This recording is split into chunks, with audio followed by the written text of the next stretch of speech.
Muito bom dia a todas e todos que nos acompanham. Estamos aqui em mais uma live para debater temas importantes que interessam para a cidade de Porto Alegre. Problemas, inclusive, que precisam ser resolvidos. Muitos problemas nós sabemos está fora da alçada dos cidadãos e cidadãs, mas está na alçada do poder público constituído através de governos para que realmente a população tenha aquilo que é de direito dela, que são serviços públicos de qualidade. Nós estamos na pandemia e ela se agravou de tal forma que Porto Alegre está à beira do chamado lockdown. Nós sabemos que existe o Sistema Único de Saúde. Pesquisadores internacionais, autoridades, têm dito que o Brasil só não colapsou em termos de questão sanitária com a pandemia porque tem um sistema de saúde pública fortalecido, consolidado, enraizado em todos os municípios do Brasil. Quase todos, né? Alguns não têm, mas tem relação com municípios próximos que têm força do SUS. O SUS é o que está salvando, na verdade, as brasileiras e os brasileiros. E é o tema de hoje, e para isso a gente convidou e ela aceitou, e nós recebemos com muito carinho a Jerusa Bittencourt, que é enfermeira do município de Porto Alegre, uma lutadora do SUS, está há quase 10 anos trabalhando como enfermeira, e inclusive como eu, ela foi formada pelo ProUni. Eu me formei em música também, um pouquinho mais antes dela, e ela se formou enfermeira lá em Santa Cruz do Sul. Então ela não é de Porto Alegre, mas ela tem coração em Porto Alegre, mora muito tempo em Porto Alegre, luta muito tempo aqui, a gente conhece ela, inclusive, da Marcha Mundial de Mulheres, enfim, a militância por direitos, é uma militante feminista também, e agora ela está fazendo, ela falou para a gente que está fazendo, e concluindo quase, né, o mestrado em saúde coletiva na Universidade Federal do Rio Grande do Sul. Então, portanto, é uma pessoa que não para de estudar, que está pesquisando e quer entender, né, de que forma se pode melhorar, se pode avançar e onde estão os empecilhos, os gargalos, enfim, da saúde pública. Hoje ela também está como gestora, né, no posto de saúde modelo, através de uma seleção pública interna que a secretaria tem, mas, claro, ela não está representando aqui o modelo, ela vai falar sobre isso também, ela está aqui como enfermeira, né, como uma servidora pública, uma militante do SUS, e nós queremos, Jerusa, a população está preocupadíssima, né, a gente te recebe com carinho aqui, mas a gente recebe também porque a gente quer aprender contigo sobre qual a importância do SUS. O que é SUS? SUS é só o postinho de saúde, é o hospital, porque agora falam de UTI, o SUS é só uma UTI. Como é que é formado o SUS? O SUS são pessoas, a gente sabe que trabalham lá, de que forma essas pessoas têm, né, avançado ou têm estado de forma estagnada o seu trabalho, num Brasil que a gente sabe foi aprovado em 2016 a tal PEC 95, que ela congelou investimentos, inclusive na saúde. E a gente queria ver de ti, assim, dos setores que tu atuou, como é que isso impactou, isso impacta, e de que forma isso também está coadunado à pandemia de agora, e principalmente, a gente quer te ouvir, como enfermeira, como é que está a questão, assim, o governo federal, a gente sabe, né, não tem nem ministro e da saúde, teve 2 ministros, teve um ali que durou pouco tempo, e o outro brigou, enfim, o presidente não consegue.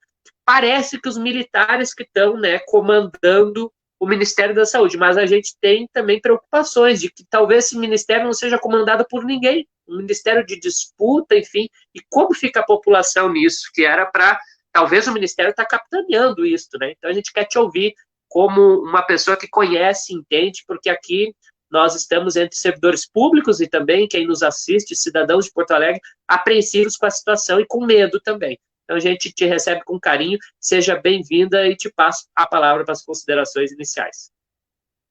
Bom dia, Jonas, bom dia ao pessoal que está em casa nos assistindo. Como o Jonas disse, meu nome é Jerusa, sou enfermeira, e essa pauta em relação à saúde pública, especialmente nesse momento de pandemia, ele reverbera de uma forma muito intensa na vida das pessoas.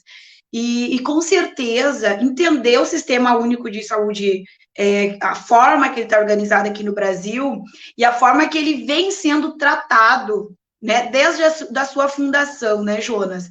Porque o SUS, gente, ele é de 1990, né? Então, a gente está falando de apenas 30 anos de história do sistema público brasileiro. É muito difícil quando tu vai comparar, por exemplo, a outros sistemas em outros países, como a Inglaterra, como a Alemanha, outros países que têm um sistema público de saúde, mas com séculos de história, e aí tu vem olhar para o nosso, que tem apenas 3 décadas de história.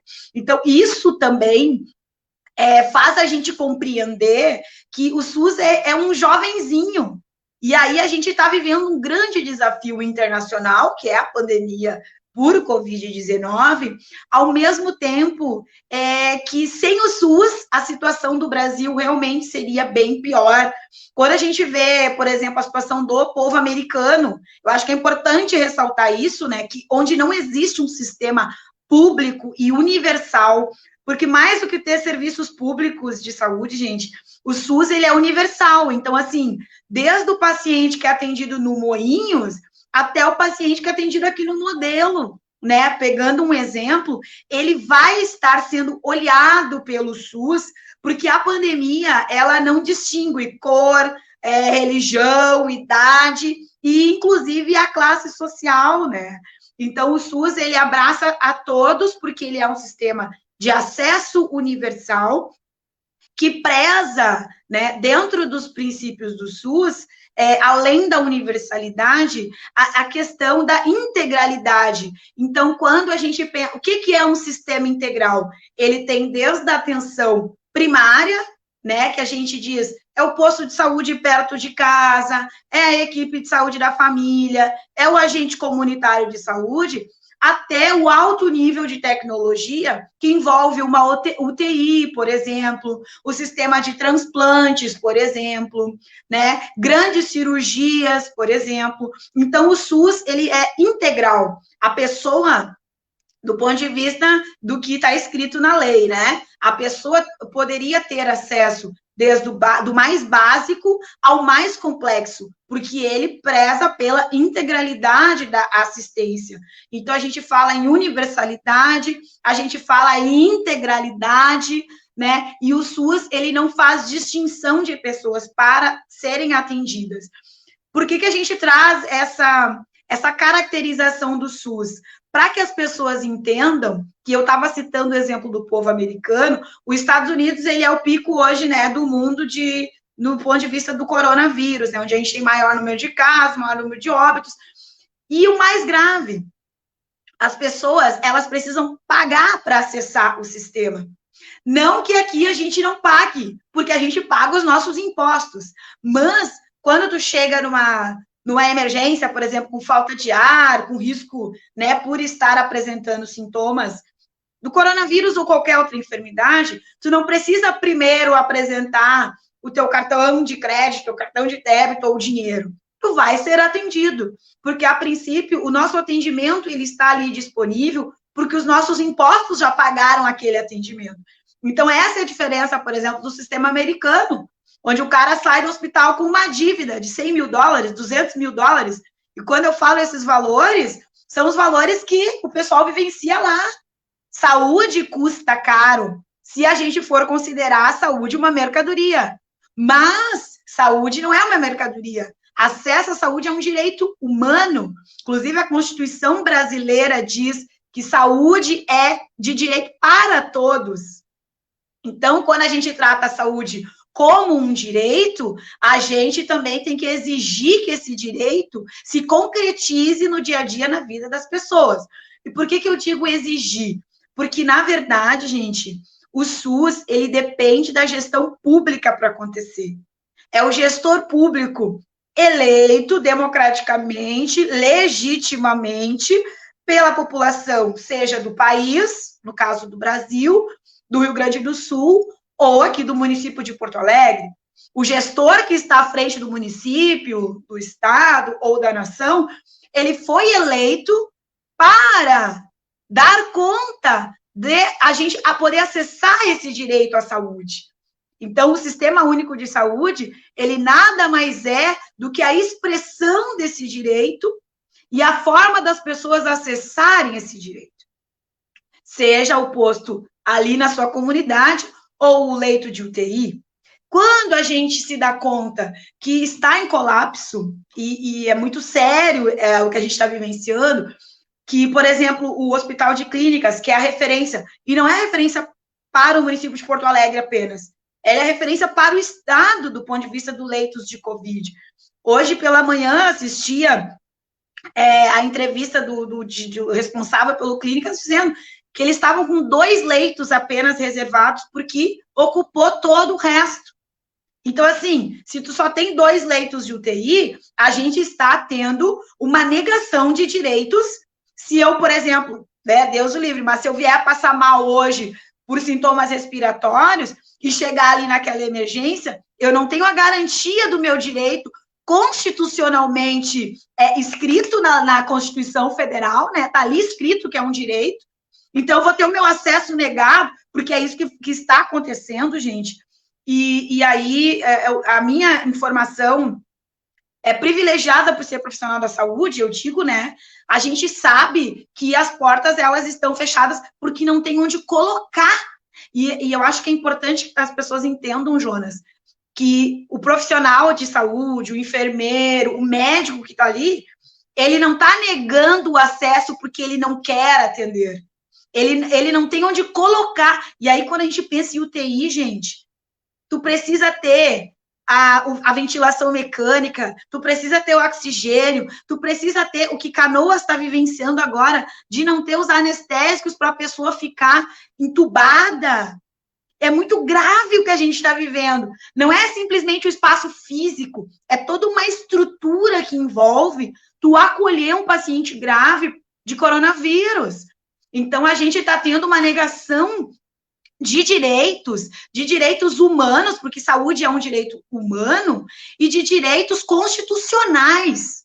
Quando a gente pensa o que representa o SUS, e aí respondendo, né, o teu questionamento inicial, assim, o que é o SUS? O SUS é tudo isso e mais um pouco. Então, quando a gente não consegue acessar uma necessidade humana básica, que é o serviço de saúde, que é o profissional, que são os equipamentos, a gente está tendo uma negação de direitos, né? E o SUS, qual é o lema da Constituição de 88, né? É a Constituição cidadã, é a Constituição para gerar cidadania, para reproduzir cidadania. E aí, eu sou uma cidadã gaúcha, brasileira, eu tenho direito de acessar, eu pago os meus impostos, desde do alimento, da água, da luz, de tudo, a gente está o tempo todo pagando. Então, a gente deveria ter esse direito constitucional garantido. Mas, infelizmente, essa não é a realidade que a gente está vivendo. Antes tu disse, né, a Jerusa é uma lutadora da Marcha Mundial das Mulheres. Sim, eu faço parte dos movimentos sociais. Eu sou uma militante feminista, eu sou uma militante antirracista. E essa doença, especialmente agora, ela tem impactado diretamente a vida das mulheres e, em particular, a vida das mulheres negras. A pesquisa que saiu demonstrando quem são os... Que horror dizer isso! Quem são os mortos no Brasil por coronavírus são homens negros. E aí eu digo, né? São aquelas mães negras chorando o seu luto por uma perda de vidas, por falta da garantia do direito constitucional, que é a saúde. Gente, uma coisa muito importante, Jonas. A saúde, ela não é só a ausência da doença, né? Ah, eu não tenho coronavírus, eu estou saudável. Não, a saúde, ela é muito mais que isso. É importante que as pessoas compreendam por que o coronavírus está impactando mortalmente, tá? Mortalmente, as vidas negras, por exemplo. Porque saúde é mais que a ausência de doença, ela é o acesso ao alimento, à água potável, à moradia. Como é que eu vou comparar? E é muito triste a realidade das favelas brasileiras, por exemplo. Por que São Paulo teve um impacto tão grande de mortalidade? A Amazônia teve um impacto tão grande de mortalidade? Porque as pessoas, elas não tinham esse conjunto de direitos garantidos, da moradia adequada, da água potável, do alimento. E aí a sua imunidade respondeu ao vírus de uma forma insuficiente que gerou as mortes dessas pessoas. Então, saúde, ela precisa de todo um contexto para existir na vida das pessoas. Lá no início, Jonas, a gente teve uma quantidade de casos e, proporcionalmente, se tu vai ver a renda das primeiras vítimas, das primeiras pessoas que adoeceram, não óbitos. Quem adoeceu por coronavírus foram pessoas de classe média alta, que viajaram para a China, que viajaram para a Itália, para a Europa, enfim. E o número de mortes, ele foi menor. E isso tem uma relação direta com a renda. A PUC do Rio de Janeiro fez uma pesquisa dos 29 mil óbitos iniciais, metade de maio, a gente estava em 29 mil, né? Imagina, agora a gente já está quase em 80 mil, né? E eles demonstraram que a renda tinha impacto direto na questão de morre ou não. Porque o coronavírus, como o nosso presidente da República, infelizmente, debochou e disse, todo mundo vai pegar. Sim, mas quem é que vai morrer? Aquelas pessoas que tiverem a sua condição de saúde, e por isso que eu abro o leque do que é saúde, é a condição sanitária, é a condição de moradia, é acesso à água potável. Quem não tiver, vai morrer. E é exatamente isso que a gente está vendo. Quando se fala, eu acho que é importante também explicar para as pessoas, sobre comorbidades. São os diabéticos que estão morrendo. São os obesos que estão morrendo. É importante que as pessoas entendam também como é que uma pessoa, ela é diabética, ok, mas como é que uma pessoa diabética, por que uma pessoa diabética acaba tendo mais isso? Se ela estiver descompensada. O que está descompensado? Eu sou diabético, mas eu não estou acessando a minha medicação, eu não estou acessando a consulta médica que eu deveria, o que eu teria direito. Eu estou obeso, mas também eu nunca, ninguém da saúde me procurou para me ajudar a organizar isso. Então, assim, é a consequência, tu entende? Uma pessoa, ela não se torna diabética descompensada da noite para o dia, ou permanece, assim, estando em maior risco. Então, a gente está falando de um colapso anterior à pandemia. A gente está falando de uma negligência em saúde do Estado brasileiro anterior à pandemia. Mas está morrendo só os diabéticos. Sim, o problema maior não é só tu ter a diabetes, é tu ter a diabetes e o teu cuidado em saúde, o teu tratamento em saúde está desorganizado. E aí, gente, a pandemia, ela surgiu, né, o alerta no mundo, final de dezembro. O nosso primeiro caso no Brasil foi em fevereiro. E aí, eu estava trabalhando na emergência do posto da Cruzeiro, né? Eu acho que eu conto isso porque a gente vivenciou esse momento inicial, né, na pandemia, e muito nos preocupou a forma que a coisa foi organizada. E eu te digo, Jonas, com muito pesar, o Brasil, gente, a gente viveu e perdeu tempo de vida, na verdade. Se for pensar, de dezembro até março, o que nós poderíamos ter organizado em relação aos serviços, em relação ao treinamento dos trabalhadores, treinamento mesmo, porque assim, vou te dizer, uma coisa é a Jerusa, que trabalha em emergência, entubar um paciente, outra coisa são outros profissionais recém-formados, e aí isso é treinamento mesmo, para conseguir ter agilidade, para conseguir atender bem. Agora eu vou puxar a batata pro meu assado, né, abraço para o meu assado, né, eu estou agora na atenção primária. Atenção primária, gente, casos leves de coronavírus, a atenção primária deveria resolver 85% dos casos, Jonas. Isso não é a Jerusa que diz.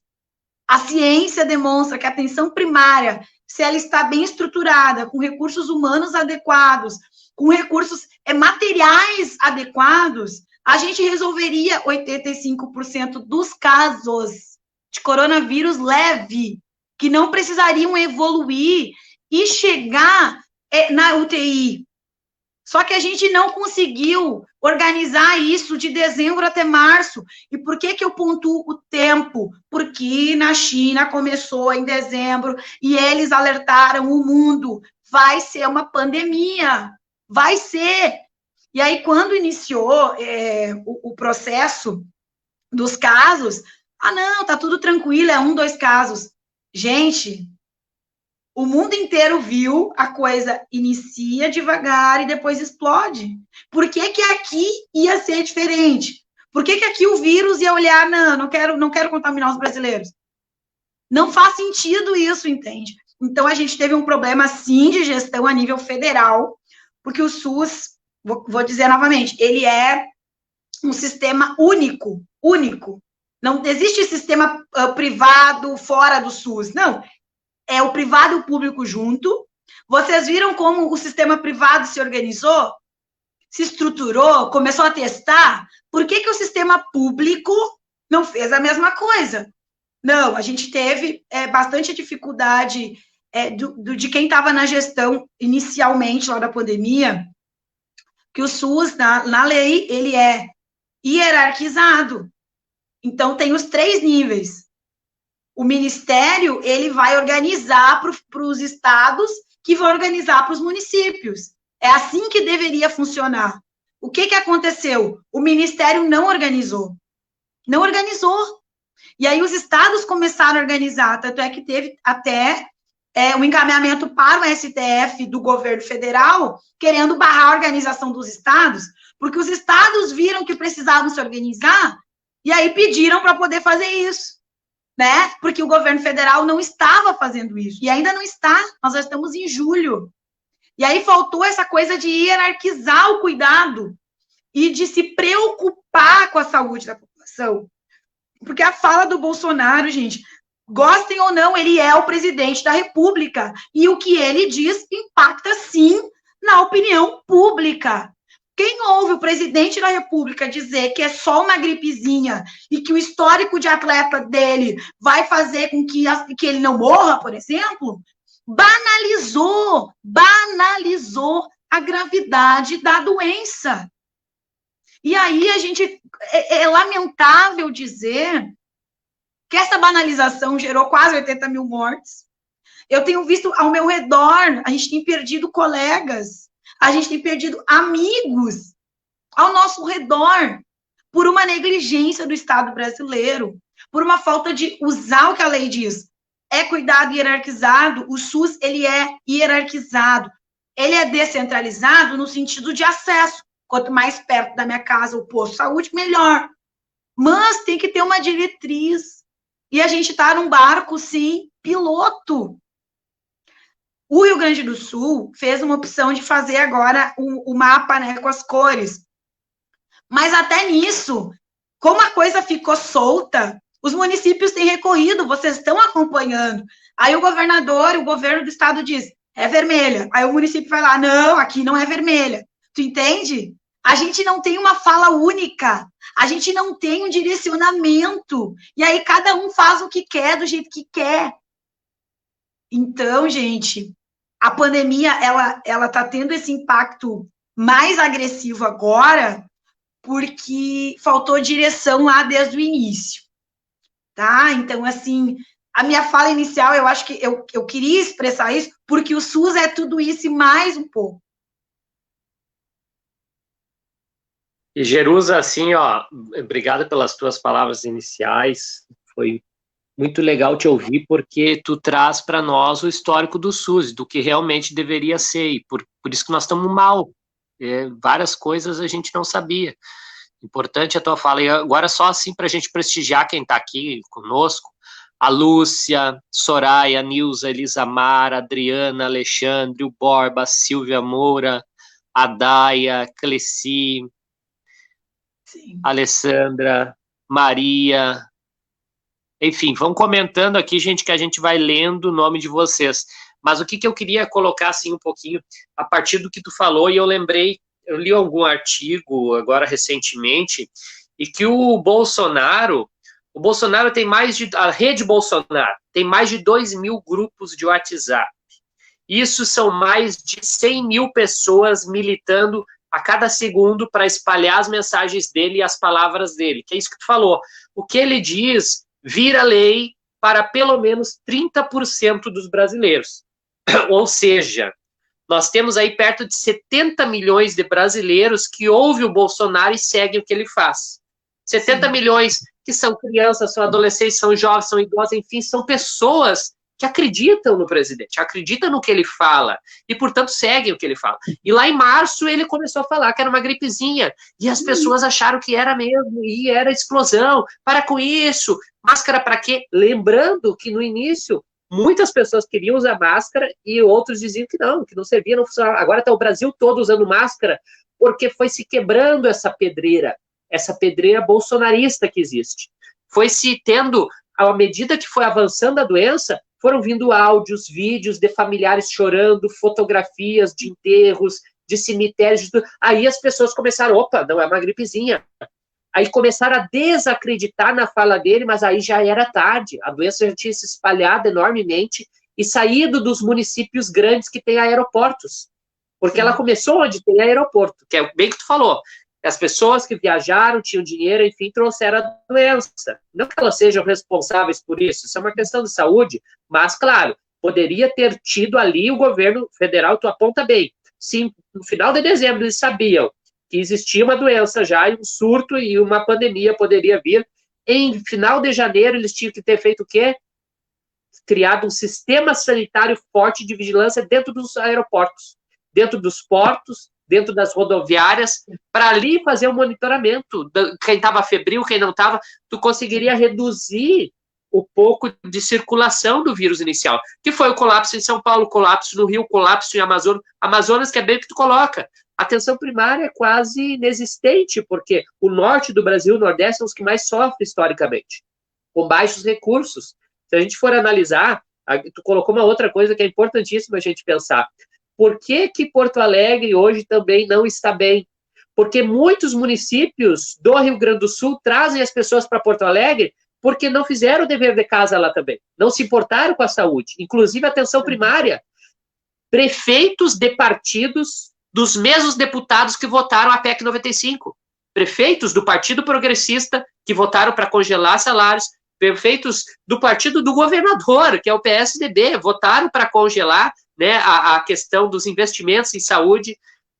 O partido do Melo, que agora é candidato a prefeito, o Melo está se pintando como novo, eu vou vir, vou fazer, vou acontecer, mas todos os deputados federais do MDB votaram pela PEC 95 para congelar, e são prefeitos da região metropolitana, inclusive. Está aqui Gravataí, que é o Marco Alba, MDB, está se vendo ali, está os frangalhos, porque não tem recurso. Está o prefeito de Canoas, que é PTB, também votou, inclusive ele era deputado federal e votou pela PEC 95. O senhor Busato, que agora é candidato à reeleição. Então ele, quando deputado federal, não fez o dever de casa, agora está sofrendo. E aí, o que estoura? Estoura nos municípios que têm grandes hospitais. Aí as pessoas desse município, por exemplo, estão disputando com os outros, porque daí vira isso, entende, Jerusa?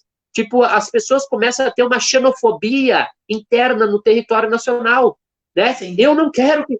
tô vendo, as pessoas estão vindo aqui para o meu hospital, meu Deus, vai faltar um hospital. Então virou um negócio, um problema que é de gestão pública, passa a ser um problema jogado nas costas da população, que tinha apostado nas urnas nessas pessoas, e elas não souberam fazer, né, digamos assim, o respeito ao voto, vamos usar esse termo. Então, assim, é muito triste olhar que esse cenário que tu coloca, e vou dar um exemplo aqui, já quero passar para ti, para as tuas considerações. Ontem, uma amiga minha da Cavalhada, uma mãe de aluno, disse para mim, olha, Jonas, eu não estava te respondendo porque o meu pai faleceu. Daí eu disse, meu Deus, eu não sabia, faleceu do quê? Covid? Não foi Covid.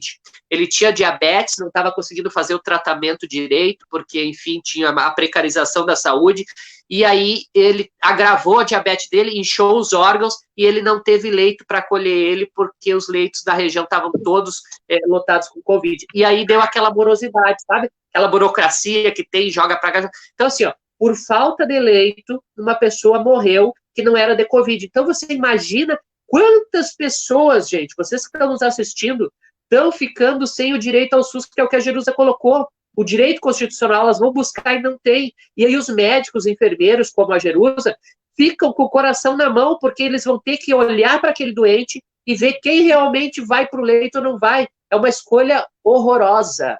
E é uma escolha que está acontecendo. Aconteceu em Manaus, Amazonas, principalmente. Aconteceu em São Paulo, Rio de Janeiro, fortemente. E aqui, provavelmente, vai acontecer isso. Então, quero passar para a Jerusa com essas informações, né, Jerusa, que não são legais, mas para a gente dialogar aqui e te ouvir também, o que nós, cidadãos, podemos fazer, já que as gestões públicas não fizeram o dever de casa e agora a gente está nessa enrascada, o que a gente pode, assim, como cidadão, fazer? Nós podemos ligar para algum lugar, nós podemos orientar as pessoas na pandemia, o que é para fazer, eu vou correndo para o postinho de saúde, não vou, né? O que eu faço? Vou para o hospital, para onde vou se eu tiver sintomas, o que eu faço? Enfim, a máscara funciona, não funciona? Como é que é? Eu acho que é importante dizer que algumas pessoas comentaram sobre o falecimento do prefeito de Viamão, né? Por coronavírus. E é aquilo que eu falava antes, não tem classe social, é pobre, é rico, ele tá pegando, entende? E aí, essa coisa que tu coloca, né, sobre a atenção primária, especialmente. Gente, em 2017, o Michel Temer era presidente da República, e eu sou uma pessoa apaixonada pela atenção primária, uma das minhas especializações é em atenção básica, é em saúde coletiva, né? E aí o Michel Temer mudou a política de atenção primária, reduziu as equipes, o programa, a lógica do agente de saúde, do agente comunitário de saúde, ele destruiu, ele transformou, e isso impactou desde a vacinação nas crianças, que o Brasil não atinge mais meta faz um tempo, né? Até essa questão mais, quando tu comunidade pode fazer. Na verdade, eu gostaria muito que nós, e aí eu me coloco nessa responsabilidade, nós, serviços de saúde, conseguíssemos entrar mais na comunidade para apoiar a comunidade e tá nessa educação em saúde, do uso da máscara, da questão da higiene, da lavagem de mãos, do álcool gel. Jonas, a gente não tem pernas para isso. A gente não tem pernas porque desde 2017 quebraram as pernas da atenção primária quando alteraram a Política Nacional de Atenção Básica, a PNAB. Então, o que aconteceu ali? E eu acho importante fazer esse relato histórico, porque antes a atenção primária primava por tu ter um número de agentes de saúde com uma população mais restrita. Eram 450 pessoas por agente comunitário. Com a nova política, é um agente comunitário por equipe. E uma equipe são, no mínimo, 4.000 pessoas. Então, tu entende? Antes, a pessoa que atendia 450 passou a atender 4.000. E por que eu falo do agente comunitário? Eu, enfermeira, não estou todo dia na comunidade caminhando o pé no barro, que nem se diz. Mas os agentes comunitários eram essas pessoas, e o pessoal reclama muito, não tem mais visita domiciliar. Sim, gente, porque mudou a política. Mudou a política no sentido de Constituição mesmo, assim, eles alteraram o que estava escrito. E aí, consequentemente, Jonas, os municípios, para poupar dinheiro, entraram nessa. Então, nós mesmos aqui em Porto Alegre, a gente tem uma redução significativa, mas daí tem uma questão legal, a legislação prevê isso, entendeu? Dos agentes comunitários. Eu gostaria de ter muito mais pessoas nessa função de agente comunitário. Por que eu bato nessa tecla? Porque são essas pessoas que entram na casa dos usuários do SUS para levar educação e saúde, para levar informação, para levar máscara, para levar o álcool gel, tu entende? E a gente está desestruturado. Então, o enfrentamento à pandemia, nesse nível mais territorial, ele seria fundamental. E a gente não está conseguindo fazer isso, porque veio num desmonte histórico dessa política, veio num desmonte histórico dessa estrutura. Se perdeu, eu vou dizer respeito, se perdeu o respeito pelo papel do agente comunitário, se perdeu essa visão ampliada de saúde quando se priorizou o atendimento médico centrado. Porque se eu priorizo, só consulta médica, consulta médica é importante, tá, gente? Não estou dizendo que não seja, mas pensar atenção primária, tu tem que pensar território, tu tem que pensar a vivência de comunidade, tu tem que pensar o dia a dia das pessoas lá na vila. Porque depois que a pessoa contraiu o coronavírus, por exemplo, ou a diabetes que tu usou, que eu também estava falando antes, por que o coronavírus está matando mais os diabéticos? porque a gente não está conseguindo fazer esse cuidado continuado. Essas pessoas que são doentes crônicos, hipertensos, diabéticos, a gente não está conseguindo dar conta do volume de cuidado. A demanda é maior que a oferta. O médico sozinho não vai salvar o planeta, entende? A gente precisa dessa visão de equipe de saúde da família, de equipe de saúde, para conseguir dar as respostas necessárias no tempo oportuno, com a condição adequada para a população. Eu acho que alguém citou Cuba ali, que tem a melhor atenção primária do mundo. Sim, Cuba é um exemplo muito bom quando a gente pensa em estratégias de promoção de saúde e prevenção de doença. Porém, no Brasil, que é um país continental, se a gente não tiver uma gestão que faça a coisa hierarquizada, que pense saúde a partir da ciência, porque nós estamos vivendo um retrocesso, inclusive, no debate do uso da cloroquina ou não. É um exemplo, assim, ó, que para mim é o cúmulo do absurdo. O presidente da República não é médico, não é cientista, não é bioquímico, não é farmacêutico, não é pesquisador. As pesquisas, Associação Brasileira de Infectologia, orientando o quê? Eu estou falando de ciência, gente, de dado. A hidroxicloroquina não comprovou eficácia nem na prevenção e nem no tratamento do coronavírus. Então, a gente está indo na contramão da lógica da ciência, do conhecimento, do tratamento com evidência. Ah, comprei cloroquina para usar em 18 anos.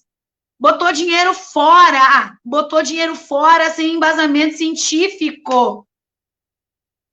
Jonas, eu sou uma pessoa, que nem tu disse antes, a Jerusa está fazendo mestrado, segue estudando. Eu sou uma pessoa que acha que a educação, que o conhecimento, ele é quem salva vidas, né? Eu só sou uma enfermeira porque um dia eu me preparei para isso, estudei para isso.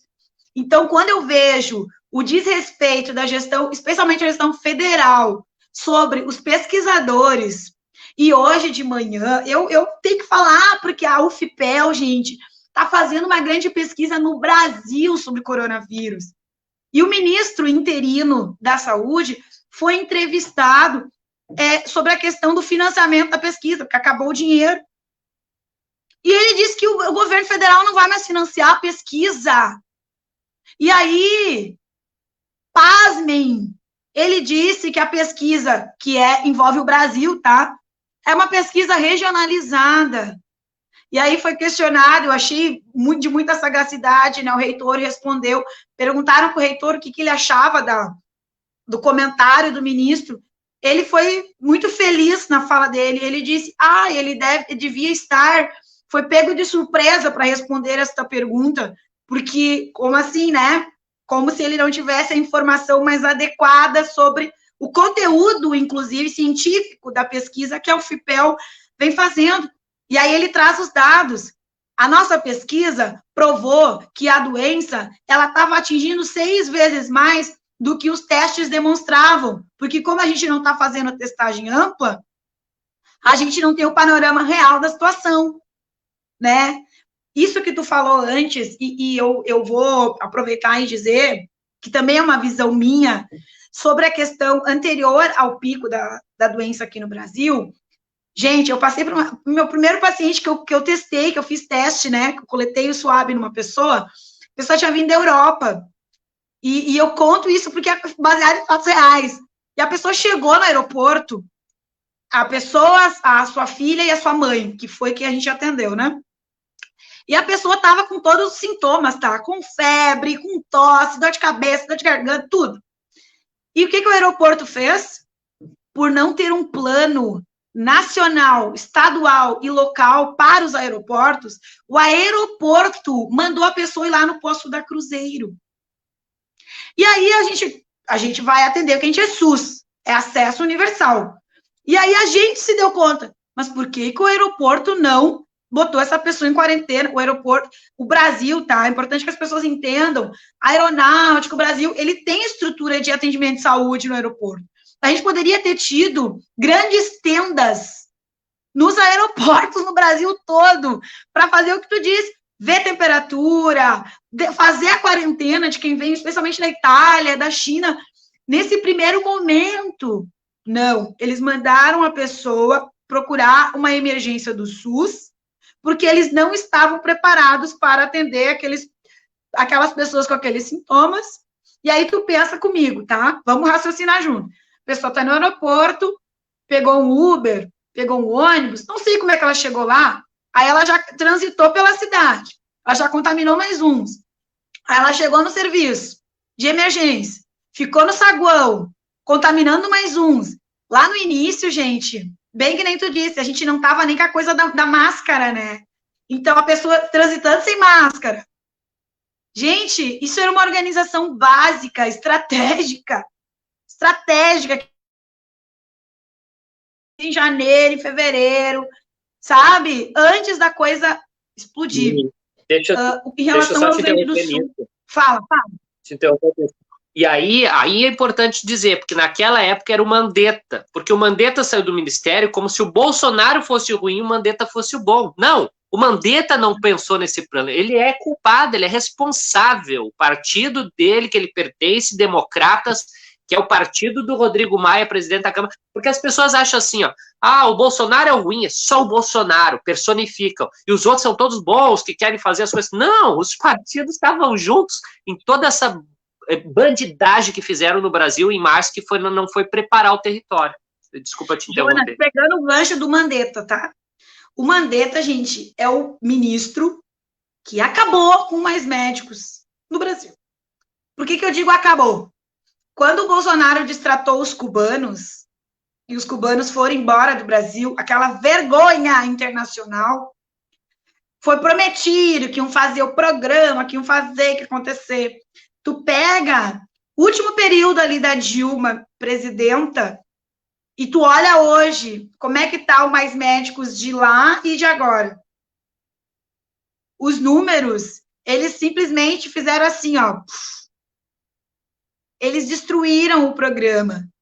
Muitos médicos que atendiam, inclusive aqui em Porto Alegre teve vários foram embora quando deu a mudança no programa Mais Médicos.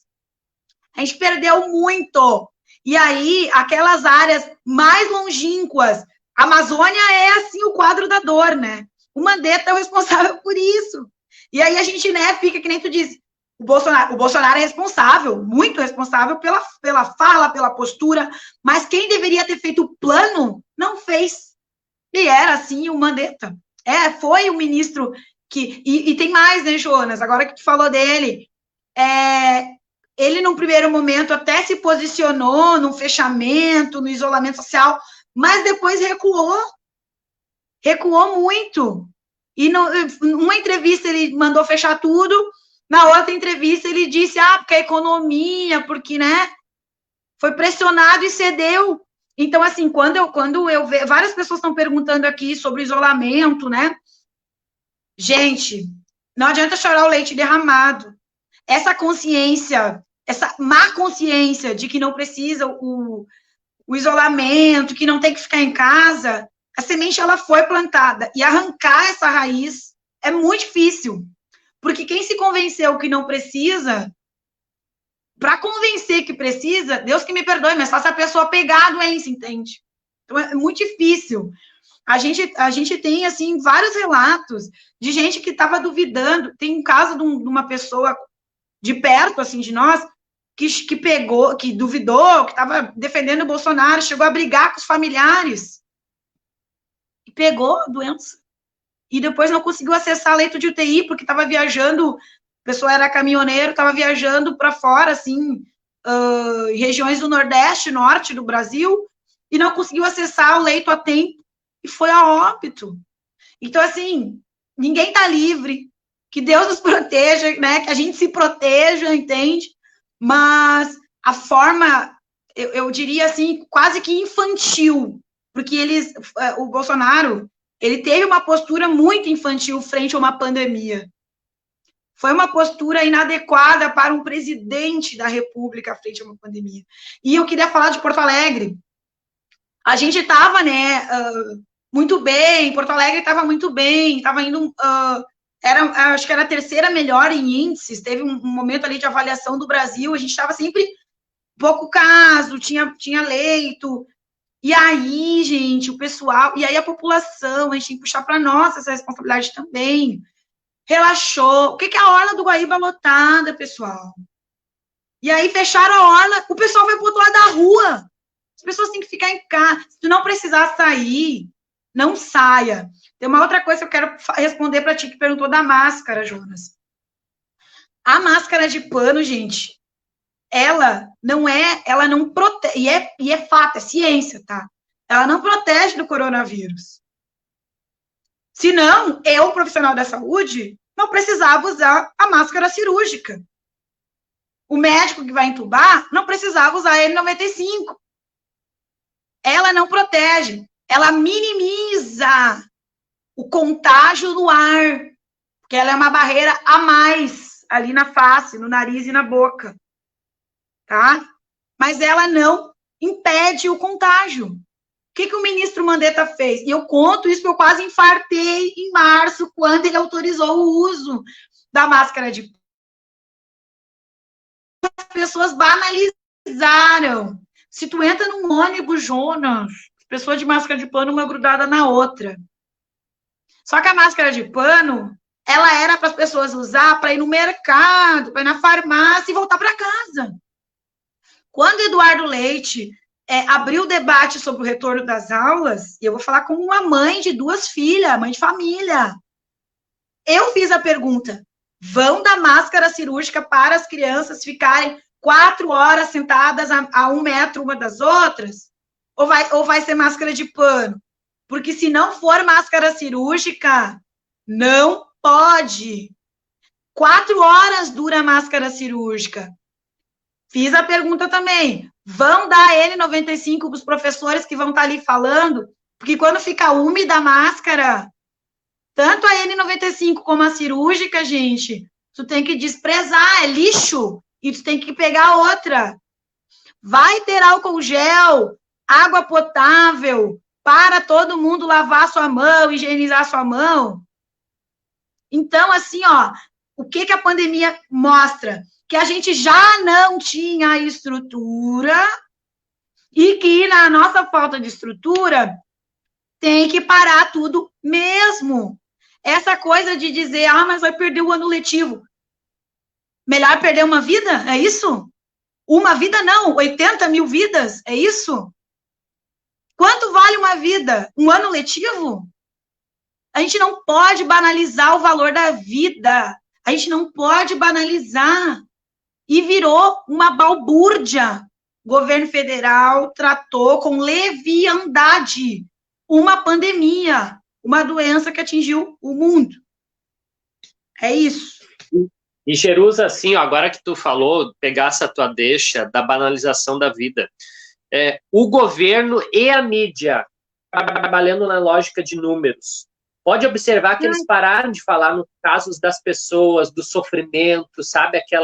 Mostrar a vida real. Eles mostram agora gráficos, porque daí tu tira a dimensão do humano e transporta para a dimensão da numerologia, digamos assim, da coisa da ciência exata.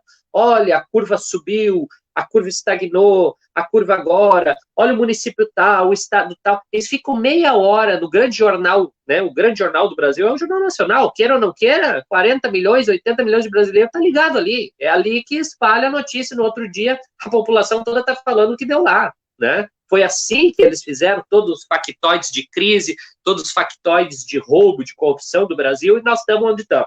Né? Foi a mídia. E a mídia agora está sendo a responsável também, junto com o governo federal, por banalizar as vidas. Porque fica assim, ó, não, mas temos que abrir a escola, tem 1.200 alunos. Claro, um vai morrer, porque é uma criança mais fraquinha, aí ela vai pegar, vai passar para o vô, porque o vô é mais fraquinho, está com 80 anos, mas também já viveu bastante. Tem gente que diz isso. Eu já ouvi as pessoas dizendo isso. Fulano, não, eles estão morrendo porque já viveram bastante. É a terceira idade só que pega. E aí é bem o que tu diz assim, ó, Ah, não, é as pessoas que já não estavam bem, tu entende? Ele tinha um problema de rim, eu tinha um problema de fígado, ele estava com câncer, ele ia morrer. Então, assim, as pessoas estão nessa dimensão, elas não se enxergam no outro. Isso é um grande problema da nossa sociedade individualista. Tu não se enxerga, tu não tem empatia, nem pelo vizinho. Eu fico pensando, a cidade de Porto Alegre é a cidade que tem 40% das habitações são horizontais, ou seja, tu vai subir uma escadaria ou tu vai pegar um elevador. Então, tu vai ter, quando tu mora em residência, tu tem contato só na ruas com alguém e tu entra na tua casa. No apartamento, tu tem um contato vertical com todos os moradores. Então, tem 100, 200 pessoas. Por isso que na região ali, ó, Bonfim, Bela Vista, enfim, Guete, toda é a zona vertical da cidade. Ali foi onde o coronavírus explodiu no início. Por quê? Porque não tinha esse cuidado, essa relação e essa empatia com o outro. As pessoas andavam sem máscara, as pessoas botavam a mão no elevador, na escadaria, mesmo tendo informação, porque nós estamos falando de classe média. Classe média acessa os bancos escolares, né? Acessa os melhores bancos escolares. Então, mesmo tendo informação, as pessoas não tinham empatia, não tinham consideração pelo vizinho. Né? Então, assim, ó, isso tudo também envolve o conceito de sociedade que a gente tem, o conceito de humanidade, que parece que o que importa é só minha família, só eu. Não, eu tô saudável, tenho 30 anos, tenho 40, não vou pegar, eu tenho 50, vamos embora, vamos tocando barco. Alguns, que é o que o Bolsonaro falou, tem que morrer uns 30 mil que não morreu antes, morre agora. Aí, mas nós passamos de 80 mil. Sim. Então, assim, aonde nós vamos chegar? E o que eu uso, assim, esse nosso diálogo, sabe, Jerusa, que foi muito educativa para nós, para a gente entender o que está acontecendo, sabe? Tem muita gente querendo que as escolas voltem. Tem gente querendo. É bom que tu, como mãe, também fale isso. Porque, assim, ó, não tem como escola voltar sem protocolo. Tem que parar com essa brincadeira de ano letivo. Ano letivo se constrói. Nós temos que pensar nas vidas. Não posso pensar que de 1.000 morrer 2, morrer 3, tudo bem, era o que ia acontecer. Não posso pensar que isso é uma guerra civil, que independente do que aconteça. Gente, o poder público, ele tem instrumental para isso. Eles podem se endividar, inclusive, para fazer, digamos assim, o resgate do povo brasileiro. Não posso pensar que o Brasil vai ser outro economicamente e vai deixar uma meia dúzia para trás. Não é assim. Então, assim, pegando esse teu gancho, sabe, uma coisa que me preocupa também, muito, muito triste, nós ficamos, que a gente se preocupa com os outros, né? Claro que uma coisa é tu te preocupar com a tua família, é diferente, a gente entende que é diferente. Agora, como ser humano, a gente tem que se preocupar, sim, com quem vive na cidade, sim, com quem vive no bairro, sim, com quem é amigo, quem é... Não é só eu que importa. Eu tô com a minha máscara, porque as pessoas estão com isso que tu falou. Isso é importante o que tu falou, muito importante. Tu é a primeira pessoa que eu estou vendo falar, que é a falsa sensação de segurança que os governos quiseram criar. É uma falsa sensação de segurança. Voltem todos trabalhar, trabalhem com a máscara de pano. E aí eu vou te dar um exemplo. O DEMAI de Porto Alegre deu uma máscara de pano para cada servidor e disse se virem. Só que a gente sabe que os poderosos tem noção de que a máscara dura 4 horas, como tu falou, que ela umedece. Isso é a máscara cirúrgica, e não foi dado essa. Então, a gente sabe que tem muita negligência, porque eles trabalham em cima da desinformação, não trabalham com a informação. E isso é triste, e já no demais já morreu pessoas. Aí me perguntem, por que morreu? Aí os bolsonaristas vão dizer, morreu porque tinha que morrer. É mesmo isso? Tem gente que tem que morrer? Jonas, sobre essa questão da máscara, tá? A de pano, mesmo a máscara de pano, a gente deveria sair de casa. Se tu vai ficar, por exemplo, 8 horas no trabalho, a gente deveria sair de casa com pelo menos 4 máscaras. Por quê? Porque a de pano dura menos ainda, é 2 horas, tu fala, tu respira, ela fica úmida. Aí eu pergunto para vocês, a gente chega a ver as máscaras, daí eu vou falar da nossa vivência ali no modelo. Infelizmente, as pessoas chegam, às vezes, com a máscara suja, tu vê que a pessoa... E aí, é falta de informação. E aí, eu trago para mim a responsabilidade. Como é que eu, serviço de saúde, não consegui chegar com a informação nessas pessoas? Porque, que nem eu disse, faltou toda essa organização, essa visão, se importar por parte dos governos. Se a gestão tivesse... A gestão pública, federal, do Estado... do município tivesse dito: a gente precisa priorizar isso, a gente precisa educar as pessoas, a gente precisa organizar as comunidades, com certeza a gente estaria vivendo um outro cenário. Eu pego, assim, como exemplo a questão da máscara, porque ela foi instruída para ser usada rapidamente. Era curto o uso, era ir no mercado e voltar, ir na farmácia e voltar. A gente está vendo a galera dentro dos ônibus amontoado de máscara. Que nem tu diz, voltem a trabalhar que a vida está tudo normal. E aí eu digo, faço a reflexão com vocês. Se a máscara de pano protegesse tanto, será que a gente estaria com esses números horríveis que a gente está tendo? Não, eles são, é irreal dizer. É bem isso, é falsa sensação de segurança. As pessoas deveriam sair com 4, 5 máscaras de casa para poder, ficou úmida, tirar e trocar.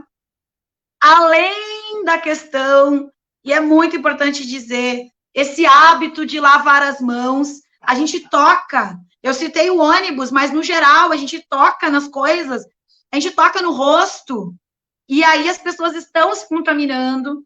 A questão, eu acho que é importante também falar o álcool. O álcool, gente, e aí é dado científico.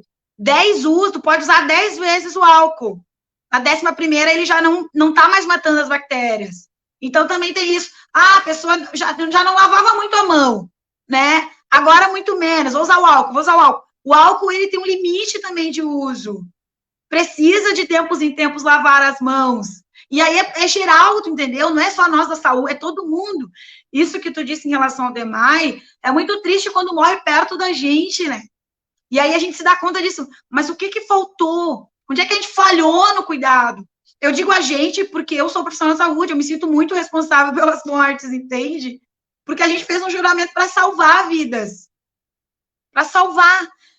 Infelizmente, aqui entrou várias perguntas que eu quero entrar no mérito aqui, tá? Que perguntaram sobre a questão do terceiro turno, falaram ali a questão, assim, ó, o serviço de saúde, a princípio a gente está com portas abertas, né? Mas, se as pessoas, e eu dou essa orientação aqui, porque eu acho que ela é pertinente. Por que que eu moro na Lomba do Pinheiro, tá, gente? Por que que eu, moradora da Lomba, vou vir, sei lá, aqui no Modelo consultar se eu tenho um posto perto da minha casa? As pessoas têm transitado muito na cidade, Jonas. Daí eu vou falar com um profissional de saúde, gente. Evitem esse trânsito. Procurem o serviço que tu fez a pergunta antes. Eu tenho que procurar o posto. Quem tiver com sintomas, com febre alta, com dor, procure o serviço de saúde para poder pegar a medicação, o antibiótico, se for o caso, entende? Nesses casos, sim, procure o serviço de saúde, não deixe agravar em casa para chegar morrendo na porta do hospital, por exemplo. Tá? Eu acho que é importante que as pessoas tenham essa consciência. Mas, se é sintomas leves, a gente recomenda o isolamento social. Fica em casa, entendeu? Fica em casa. O ideal seria que a gente pudesse garantir que as pessoas ficassem em casa. A gente não falou, Jonas, mas eu acho importante dizer sobre a questão do auxílio emergencial. Eu sou mamãe de família, gente. Eu trabalho, né? A gente trabalha pelo nosso salário, né?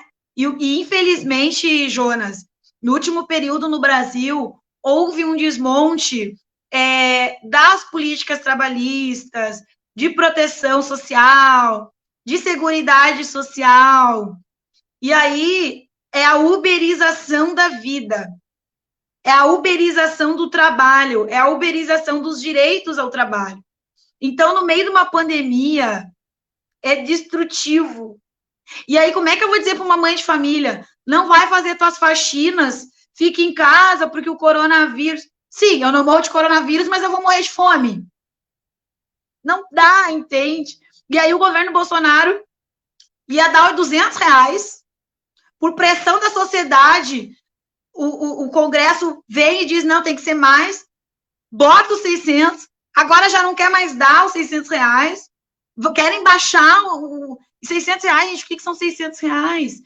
E assim, ó, pensa as famílias, né? Como é que nem eu disse, como é que eu vou dizer para uma mãe de família não ir fazer as faxinas dela, se ela tira R$600, sei lá, na semana, e o governo está oferecendo R$600 para ela ficar em casa? Não dá, entende? Não dá, não tem como. Outra questão também, pensando a questão do mercado de trabalho. Quem teve que trabalhar, pegar o exemplo dos frigoríficos. Por que explodiu a pandemia nos frigoríficos? Porque não foi pensado protocolos de proteção aos trabalhadores. E aí a galera adoeceu mesmo. E morreu, entende? Então, assim, tanto quem deveria ficar em casa e não tinha uma legislação trabalhista que protegesse, ficou na mão, porque R$600 para quem tira muito mais, fazendo usar o Uber como exemplo, seu Uber, sua faxinas, né? Os trabalhos precarizados por falta de proteção ficaram na mão porque foi ofertado esses R$600, como quem também tinha os seus direitos garantidos, mas não tinha protocolos de segurança no trabalho. Gente, não queriam classificar coronavírus como uma doença relacionada ao trabalho. Isso entrou em debate. Nossa, saúde, como é que eu, enfermeira, eu estou ali na linha de frente, posso me contaminar e isso não vai ser considerado? Até nisso o governo Bolsonaro foi cruel, assim, sabe? Uma crueldade fora do imaginável humano, né? Mas eu acho que falar em auxílio emergencial me remete a outra coisa, e eu estou concluindo, porque já é 13h. A sociedade civil teve que se organizar. Aqui em Porto Alegre é lindo, mas ao mesmo tempo é triste. Por quê, Jerusa? Porque a gente tem que ver o pessoal fazendo campanha de arrecadação de alimentos, de arrecadação de grana para comprar botijão de gás, para as pessoas não passar fome. Que isso? A gente não consegue ter seguridade social nesse país para ter comida na mesa. Ai, mas que legal, a gente está fazendo aqui quentinhas. Bacana, gente. Inclusive, eu apoio e divulgo quem faz. Mas era papel do Estado garantir a seguridade social, e seguridade social são 3 coisas, né? É saúde, é assistência e é previdência. E a gente está quebrado, infelizmente, nos 3 âmbitos. E eu trouxe aqui um pouco do panorama da saúde, que é onde eu milito e atuo. Mas é muito triste essa realidade em relação ao SUS. Acho que o SUS é fundamental, sim, e a gente tem que defender cada vez ele mais forte, certo? Jerusa, assim, ó, só para a gente encerrar aqui, ler alguns comentários, ler alguns nomes de quem esteve conosco aqui: Sandra, Elisa, Soraya, Alessandra, Marina, muita gente mandando abraço, Bernadette lá do HPS, querida, Alessandra, o Leandro, Daia, Gabi, Ana Regina, a Fátima, o Pedro, enfim, tantos outros que agora não aparecem para mim porque eu acabei caindo aqui o sinal da internet, que é outra coisa ruim. Mas assim, ó, Jerusa, quero te agradecer imensamente, em nome de todo mundo que está aqui conosco. A gente aprendeu muito hoje contigo e fica o convite para uma próxima vez a gente debater mais, conversar mais, enfim. Outros temas também são muito importantes. E é isso, gente. Fica o recado aqui, já foi inclusive dado pela Jerusa, né? De que tem que ficar em casa. Não adianta querer achar que tem que sair para a rua. E é isso da orla, né? A orla fechou, vou no outro lado, vou na pracinha, vou no banco, vou. Eu preciso sair, meu Deus, eu preciso sair. Tem que entender que quando tu sai, tu respira e deixa vírus. Se tu tiver com vírus em alguns lugares, e tu vai coletar o vírus para ti se estiver lá. É isso. A opção tua. Quem tem condições, gente, opte por teleentrega, por não ir para lugar nenhum, sabe? Tem até supermercado com teleentrega. Quem não tem condição, aí sim, né? Tem que fazer o que tem que ser feito, inclusive trabalhar. E rápido, é isso que a gente e rapidinho. Não fica mosqueando, é rápido. Exatamente, nada assim, tá um sol, agora é o veranico, meu Deus, eu tenho que aproveitar. A gente tá nessa linha. Gente, fique em casa. A gente dá risada, né, Jerusa? Mas as pessoas estão nessa linha, o veranico, meu Deus, vou lá. Jonas, a minha rua. Mais uma coisa. A minha rua domingo foi um horror, já te faço. A minha rua foi um horror domingo. As pessoas andando sem máscara, nós aqui apavorados dentro de casa, se trancando, de medo das pessoas respirar na calçada. O povo, assim, ó. Tá bem aí, porque aqui é classe média baixa, né, bem baixa, e a informação não chegou, enfim, chega mais o WhatsApp do Bolsonaro do que a própria informação real, assim, ó, essa live, por exemplo, eu e tu estamos fazendo, pouquíssimos daqui vão acessar. Então isso é muito triste também, que um Brasil que falta informação, falta respeito à ciência, o Bolsonaro, que é isso que tu falou, cortar recurso da ciência, odeia a ciência, né? E é isso que a gente está, com baixa instrução e o povo vai morrendo. Então, considerações finais, tu, Evelyn. Finais. Gente, assim, ó, Porto Alegre abriu a testagem, eu não podia deixar de falar isso, tá? Abriu a testagem para quem teve contato com alguém que positivou. Não se afobem em procurar os serviços de saúde, lotar os serviços de saúde, se tu não tem sintoma. Não vai mudar a tua vida. E eu tô sendo muito franca aqui como enfermeira. Não tô com febre, não tô com tosse, não tô com dor de cabeça. Ah, minha mãe teve. Provavelmente tu vai ter te contaminado, mas tu tá assintomático. Não vão lotar os serviços de saúde atrás da testagem. Por quê, Jerusa? Tu saber que tu tá positivo depois que eu tô... Ah, minha mãe teve coronavírus lá em abril. Não vai mudar a tua vida agora. Só procure o serviço de saúde quem tiver sintomas. Sintomas. Tá? A prefeitura abriu a testar, e eu sou a favor da testagem ampla, gente. Nos casos que precisa, quem está assintomático, tu corre o risco de te contaminar indo no serviço de saúde, só para fazer o teste porque o prefeito liberou, tá? Por favor, usem com consciência o que está sendo ofertado. Quem tem sintomas, ok. Quem não tem, evite transitar no serviço de saúde. Os serviços de saúde estão esgoelados. E não é só as UTI, Jonas. Nós, na atenção básica, ali o modelo está lotado. As pessoas precisam ter essa consciência, tá? Vai ficar horas esperando e por um negócio que não é uma prioridade. Ah, eu preciso fazer o teste. Não, se tu não tem sintoma, por favor, evite aglomerar nos serviços de saúde, tá? Meu último pedido, assim, para quem está assistindo a live. Obrigada, então, gente, olha, esse pedido da Jerusa, querida, um grande beijo para ti, um beijo para todo mundo, e amanhã a gente se vê de novo, amanhã às 18 horas, gente, sobre as questões internacionais. É possível Porto Alegre ter uma relação com outros países, com outros municípios, enfim, do mundo? Nós vamos estar conversando com o Milton Rondó sobre isso. E agradecemos imensamente a enfermeira Jerusa, querida. Sucesso para ti, Jerusa. Sorte lá, que eu sei que agora tu vai encarar a jornada lá de frente para o Covid, né? Essa doença terrível. A Covid, o correto é a Covid ou coronavírus. Isso eu aprendi com vocês da saúde. Coisa de professor, hein? Coisa de professor. Tá bem, tchau, valeu, gente. Tchau. Grande abraço. Tchau. Abraço.